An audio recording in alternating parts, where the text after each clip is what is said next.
The town of Red Hollow sat low against the plains, a scatter of weather-beaten buildings crouched beneath a sky that never seemed to soften. Wind carried dust through the streets like a warning not to linger. Most people didn't. Clara Whitmore planned not to. She stood on the wooden platform of the stagecoach stop, one gloved hand gripping a small carpetbag, the other pressed flat against her stomach as if bracing for pain that never quite came, but always threatened to. Her doctor's words still echoed in her head, spoken gently but final all the same. "You'll never bear children." She had nodded, thanked him, and walked out into the sun as if nothing had been taken from her. But something had, something she hadn't known she wanted until it was gone. Red Hollow had been her last attempt at settling. Teaching school by day, sewing by lamplight at night, pretending the loneliness was chosen. It wasn't. It had begun to gnaw at her, quiet and relentless. Behind her, boots scraped against the boardwalk. Caleb's heart stopped short when he saw her. He had not expected to find her here, not with a bag at her feet and the coach scheduled to arrive before sunset. Caleb was a man shaped by responsibility. Broad-shouldered, sun-lined, with eyes that carried more weight than his years. He had ridden into Red Hollow 5 years earlier with 3 children and a grief so fresh it bled into everything he touched. Since then, 2 more had come under his roof, orphans of circumstance, not blood. 5 children, no wife. And Clara Whitmore, quiet, capable Clara, had been the only woman who never looked at him like he was asking for something he had no right to want. "Leaving?" he asked. She didn't turn right away. "I am." "For good?" She nodded once. "This town deserves someone who plans to stay." Caleb frowned. So did the schoolhouse. She finally faced him. Her eyes were steady, but something fragile lived behind them. "I can't stay where everything reminds me of what I can't have." He followed her gaze, not to the school, but to the children playing in the dirt across the street. One of them was his youngest, Emma, hair tangled, laughter bright as bell metal. Understanding settled slow and heavy. "You never said," he murmured. "I didn't know how." Clara swallowed. "I can't have children." The words fell between them like a door closing. Caleb studied her for a long moment, his jaw tightening, then easing. When he spoke, his voice was calm, almost gentle. "Good," he said. She blinked. "Good?" He stepped closer, lowering his voice so only she could hear. "I've got enough kids for both." The stagecoach whistle cut through the air.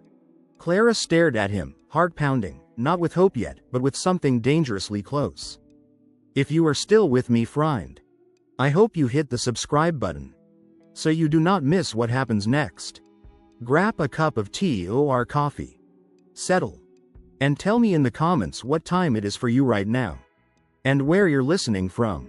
Caleb's ranch lay 3 miles west of town, tucked against a rise where cottonwoods bent toward the creek like old men whispering secrets. Clara remembered it well. Remembered the noise, the movement, the constant proof of life. Too much life, she had once thought. Now, sitting beside Caleb in the wagon as the sun dipped low, she wondered if that noise might be the very thing she had been missing. They didn't speak much on the ride. Words felt fragile, easily broken if handled too roughly. The wheels creaked. A meadowlark lifted from the grass and vanished into the sky. When the house came into view, Clara's chest tightened. The door burst open before they'd even stopped. "Pa!" shouted Jacob, the oldest at 12, already half a man in posture if not years. Emma came running behind him, barefoot and fearless. Then came Lucy, Thomas, and little Noah, each with their own way of moving, of filling space. Clara remained seated, suddenly uncertain. Caleb climbed down and offered his hand. "You're not visiting," he said quietly. "Not if you don't want to." She took his hand anyway. Inside, the house smelled of bread, soap, and wood smoke. It was imperfect, patched walls, mismatched chairs, but it was alive. The children watched her with open curiosity. "This is Miss Whitmore," Caleb said, then paused. "Clara." Emma stepped forward first. "Are you staying?" Clara hesitated. Caleb answered for her, "If she chooses." That night, Clara lay awake in the small spare room, listening to the sounds of a house settling, footsteps, coughs, murmured dreams. She expected grief to rise up and claim her. Instead, there was only warmth. And fear. Because hope, once awakened, was harder to survive than loss. Clara learned quickly that loving children not born to you required a different kind of courage, one that did not arrive with instinct or certainty, but had to be chosen, again and again, even when it hurt. Jacob tested her first. At 12, he carried himself like someone who had learned too early that the world could take things away without warning. He questioned every rule she gave, every request she made. He deliberately tracked mud across the clean floor, ignored her call to supper, spoke to her with an edge sharpened by disappointment rather than anger. It was not rebellion for its own sake. It was a challenge. Will you leave like the others? Clara saw it for what it was and refused to rise to it. She did not shout. She did not threaten. She simply stayed. Every morning, she greeted him the same. Every evening, she expected the same standards. When he crossed a line, she corrected him calmly. When he softened, only for a moment, she noticed, but did not name it. Consistency, she discovered, was a language Jacob understood. Lucy was different. Lucy hovered near Clara like a small, uncertain shadow, fingers twisting in her dress hem, eyes searching for permission to exist. She followed Clara from room to room but rarely spoke unless spoken to.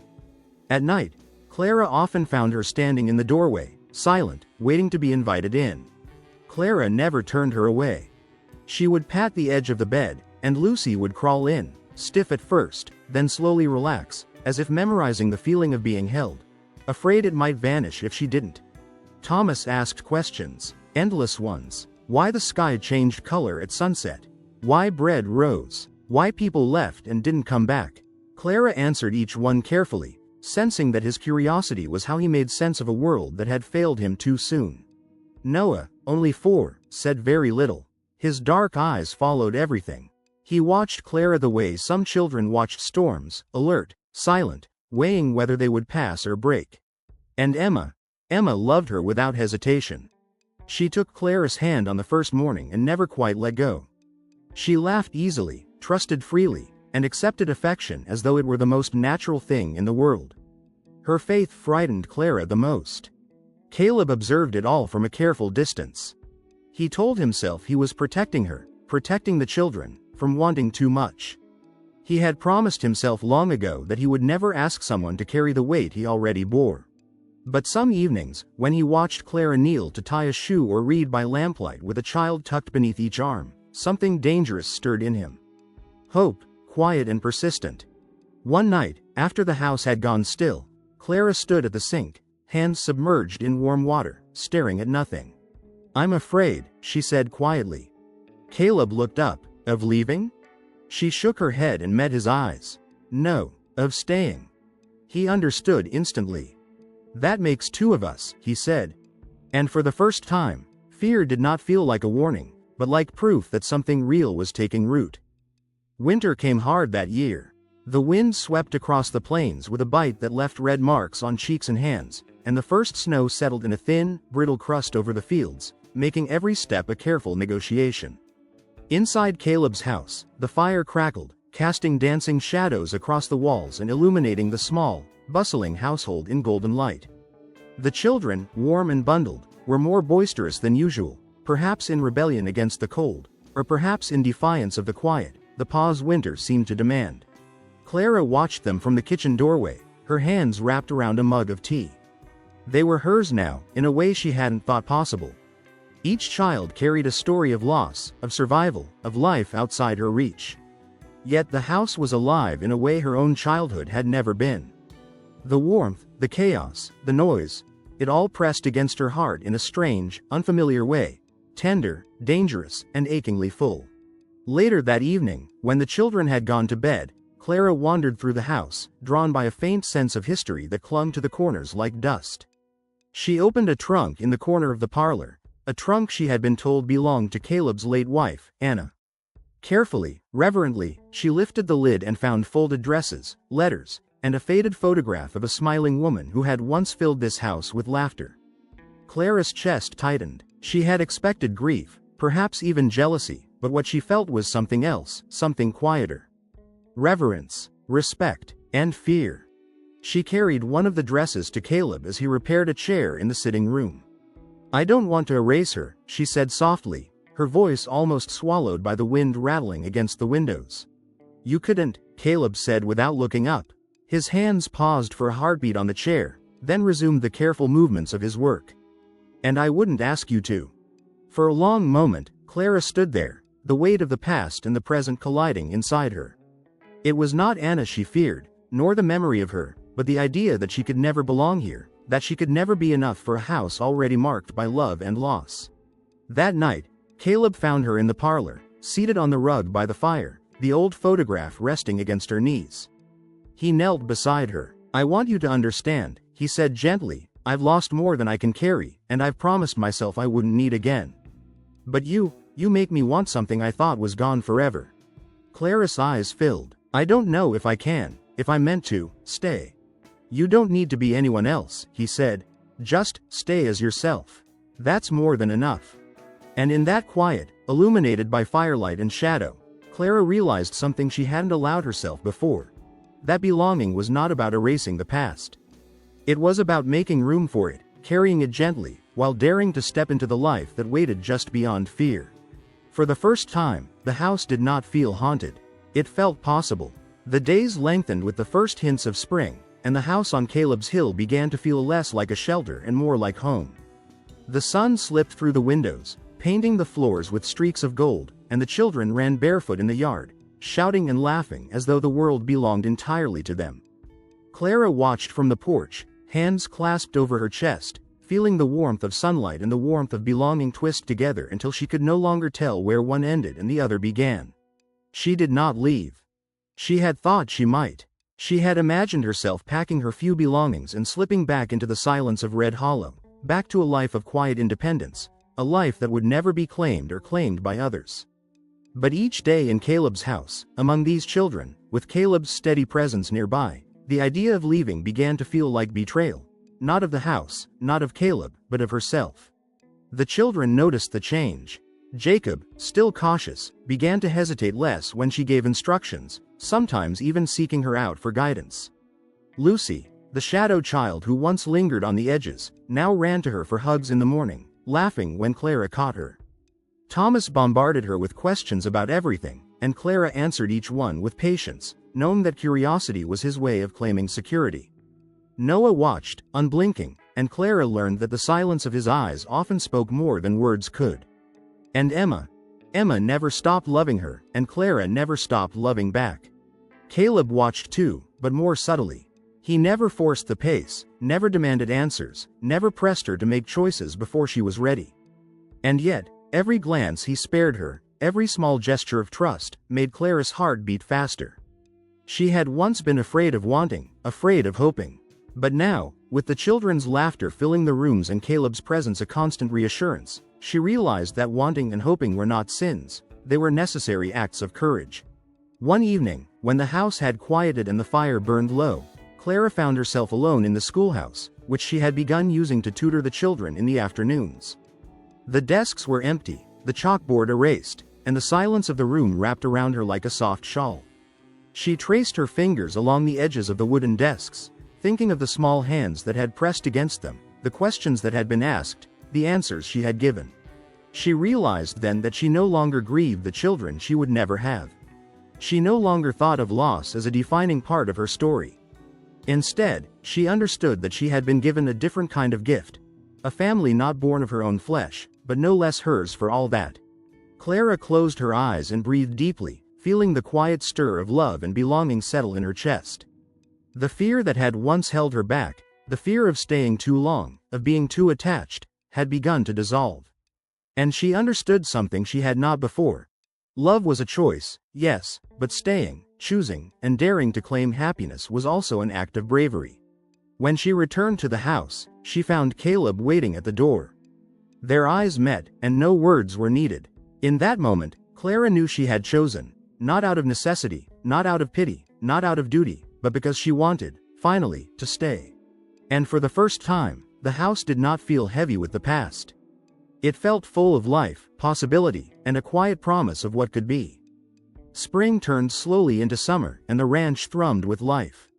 Morning sunlight spilled over the hills, warming the earth, and the children filled every corner of the house with noise, energy, and laughter. Clara moved among them, steady and patient, her hands always busy, her voice always calm, and yet she was aware of an undercurrent running through her heart, a quiet, insistent question she had not yet allowed herself to name. Caleb noticed it too. He watched her with careful attention, never pressing, never speaking too soon, as though he understood that some truths could only emerge when they were ready. And slowly, in the quiet moments between chores and lessons, Clara began to understand what it meant to belong, not just to the house, not just to the children, but to this life, messy and imperfect and alive. The children were all different, and each required a different kind of patience. Jacob still tested boundaries, but now he sought her approval as often as he tested it. Lucy no longer clung to the edges of rooms but ran forward with arms outstretched, expecting hugs and gentle words. Thomas asked questions that sometimes made her pause, forcing her to think, to explain, to reflect. Noah's watchful silence had softened. Occasionally, he would slip a small hand into hers without a word, and she felt his quiet trust like a gift she had earned. Emma, of course, remained constant, a fierce, unreserved attachment that both thrilled and terrified her. One afternoon, after the children had wandered off to play in the meadow, Clara found herself sitting on the porch, watching the sunlight scatter across the grass. Caleb joined her, settling onto the bench beside her, and for a long time neither spoke. The only sounds were the distant calls of the children and the gentle sway of the cottonwoods. Finally, Emma's voice floated from the yard. "Miss Clara?" "Yes, darling?" Clara called. Emma's small voice asked what her eyes already revealed. "Are you my mama?" Clara's heart stopped. The question hung in the air, fragile, impossible, and yet unavoidable. She looked at Caleb, who met her gaze with steady warmth. There was no pressure, no demand, only understanding. Clara knelt in the grass beside Emma, feeling the little hands clutch hers. "If you want me to be," she said, her voice shaking with emotion she had tried to deny. "I do," Emma whispered, pressing close, her face bright with hope. In that moment, Clara felt something she had never known, the raw, pure joy of being needed, loved without condition, chosen freely. Tears prickled her eyes, unbidden, but she did not wipe them away. Caleb slipped his hand over hers, strong and reassuring, and for the first time, the fear that had haunted her, the fear of staying too long, of wanting too much, dissolved into something steadier, certainty, and a quiet, fierce love. That evening, as the sun sank low behind the hills and the children's laughter faded into the distance, Clara sat with Caleb on the porch. Words were unnecessary. Their hands touched, their eyes met, and the silence spoke volumes. In that moment, she understood that belonging did not need a promise or a title. It was in the touch, the trust, and the shared quiet. It was enough. And Clara allowed herself to hope, without fear, that this was only the beginning of a life filled with love, in all its chaotic, demanding, unshakable glory. Summer deepened, and the ranch thrived under the warm sun and gentle rains. Clara moved through the days with a quiet assurance she had not known before, her hands and heart full, her life entwined with the rhythms of the house, the children, and Caleb. She no longer counted the days she might leave. She no longer wondered if she belonged. She simply was, and that was enough, for the children, for Caleb, and, slowly, for herself. Caleb watched her as he always did, careful not to intrude yet always present. He noticed the way her fingers lingered on the children's hair, the way her laughter filled the rooms, the way she looked at the animals in the barn with equal parts patience and tenderness. He saw her courage, her love, her willingness to give without measure, and it stirred something he had not allowed himself to feel in years. The longing for a life shared, fully, openly, without the weight of past grief pressing against it. He never knelt with a ring. Not yet. Caleb had learned, long ago, that love imposed could never be true, and that asking too much too soon could shatter what was fragile and precious. Instead, he chose to speak in the language he knew they both understood: quiet trust, gentle gestures, and patience. One evening, after the children had gone to bed, Caleb approached Clara while she sat on the porch steps, the sun dipping behind the hills and painting the sky with streaks of amber and violet. He carried with him a small bundle, a set of brass keys, polished until they caught the fading light. Clara looked up at him curiously. "These are yours," he said, holding them out. "For the house. For as long as you want." Clara blinked, unsure what to say. Her heart raced, not with fear, but with recognition.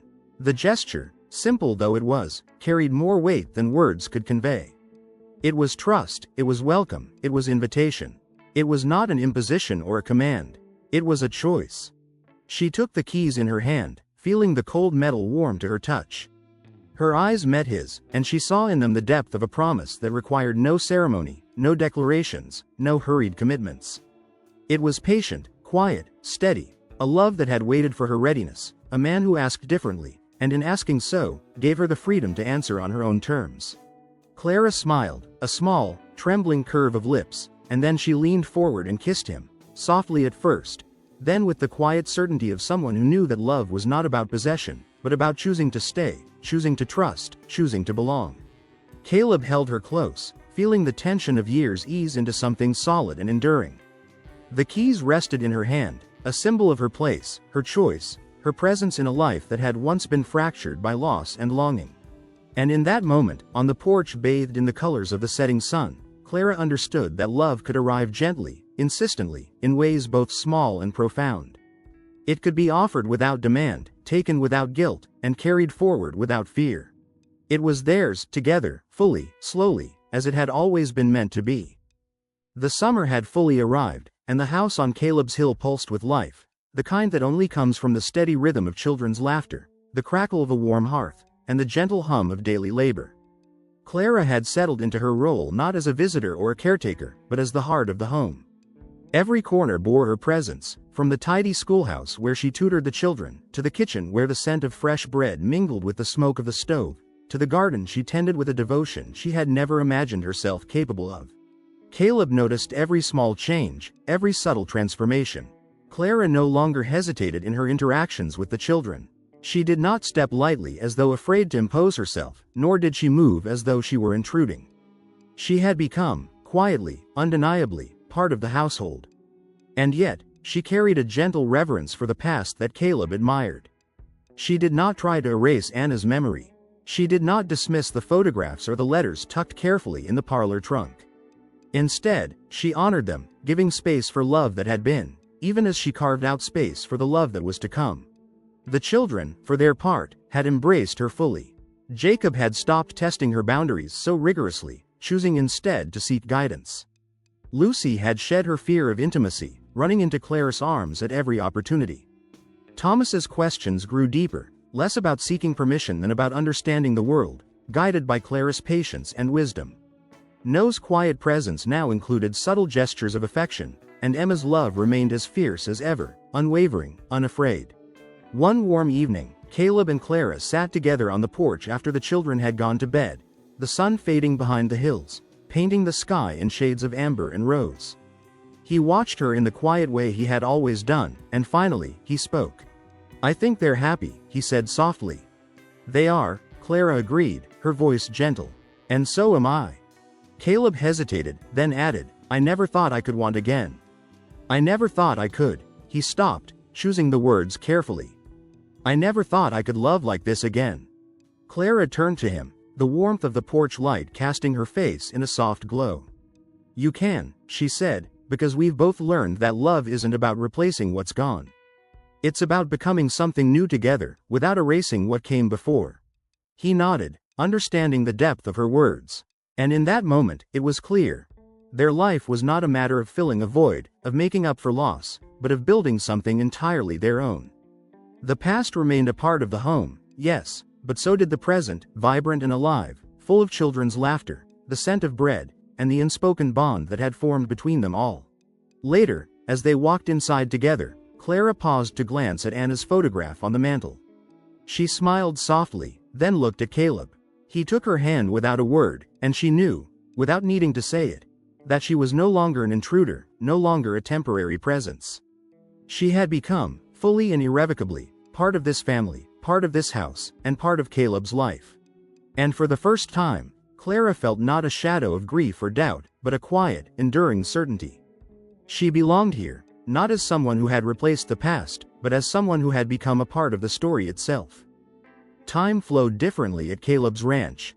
The days were measured not by the ticking of clocks, but by the rhythm of chores, the rise and fall of the sun, and the laughter that echoed through every corner of the house. Clara had long since stopped thinking of herself as an outsider.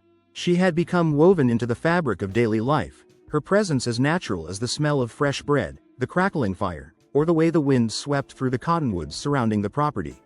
The children thrived. Jacob, now confident and steady, often helped Clara with chores, sharing small smiles and quiet jokes that revealed the trust and affection he felt.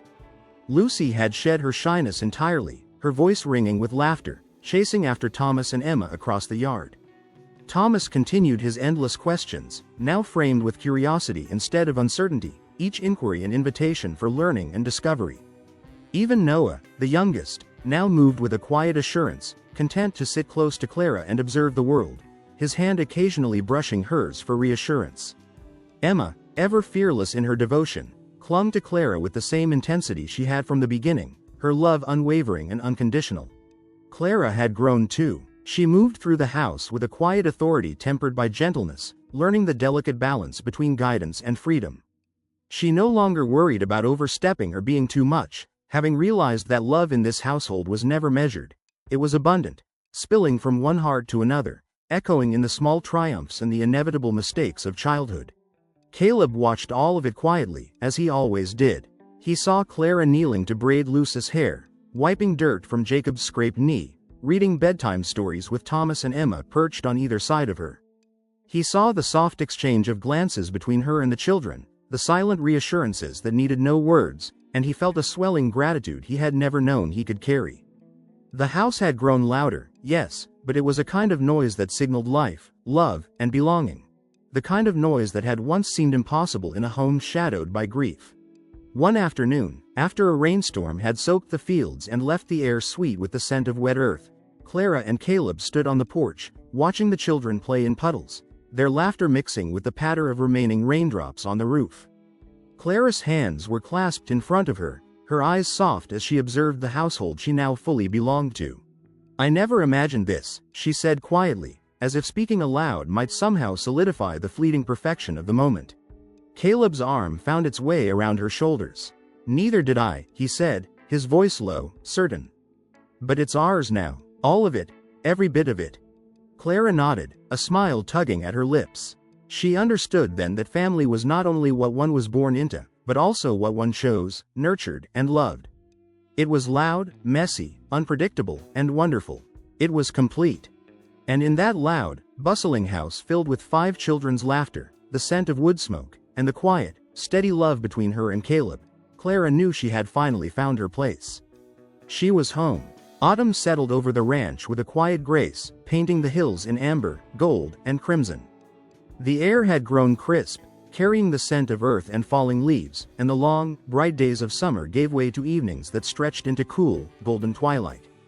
Inside Caleb's house, life continued as it always had, full, lively, and unshakably vibrant.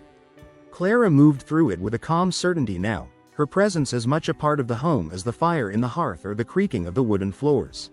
The children thrived as they had throughout the seasons, each finding comfort, joy, and guidance in Clara's steadfast love. Jacob had grown tall and confident, his defiance tempered by understanding and affection. Lucy's laughter rang through the halls, fearless and bright. Thomas's questions had become thoughtful explorations of the world, and Noah's quiet observation now included subtle gestures of affection and trust. Emma, still relentless in her devotion, clung to Clara with a fierce, unwavering love. Clara, in turn, had grown into her role fully, not as someone filling a void, not as someone trying to replace the past, but as someone who had become an essential part of a family she had chosen and who had chosen her in return. She had learned that motherhood was not defined solely by birth, it was defined by the courage to love, to nurture, and to claim a place in the hearts of those who needed her most. One evening, as the children ran through the yard, their laughter ringing against the backdrop of the setting sun, Clara stood on the porch, watching them. Her hands rested on the railing, and her eyes followed each child in turn. Jacob chasing Lucy, Thomas and Noah kicking a ball, Emma clinging to her skirts and begging for just one more game. The sight of them, so full of life and belonging, stirred something deep within her, a warmth that filled every corner of her being. Caleb came to stand beside her, silent at first, letting her gaze linger on the scene before them. Then he spoke, his voice low and steady. "Do you ever regret staying?" Clara turned to him, meeting his eyes. There was no hesitation, no doubt. only a quiet certainty she had not known she could possess. "No," she said softly, a smile tugging at her lips. "I didn't lose the chance to be a mother. I just became one another way." He smiled in return, and for a long moment, they simply stood together, watching their children, feeling the quiet triumph of a home built on love and trust rather than circumstance. The house, once full of uncertainty and tentative steps, now rang with laughter, warmth, and the unspoken bond that tied them all together. Clara's heart swelled as she realized something she had never allowed herself to hope for. She had found a place where she was needed, loved, and chosen. She had discovered that family was not only given, it was made, nurtured, and held together by courage, patience, and unwavering devotion. And as the sun dipped below the hills, casting the yard and house in a golden glow, Clara and Caleb stood side by side, hands entwined, hearts full.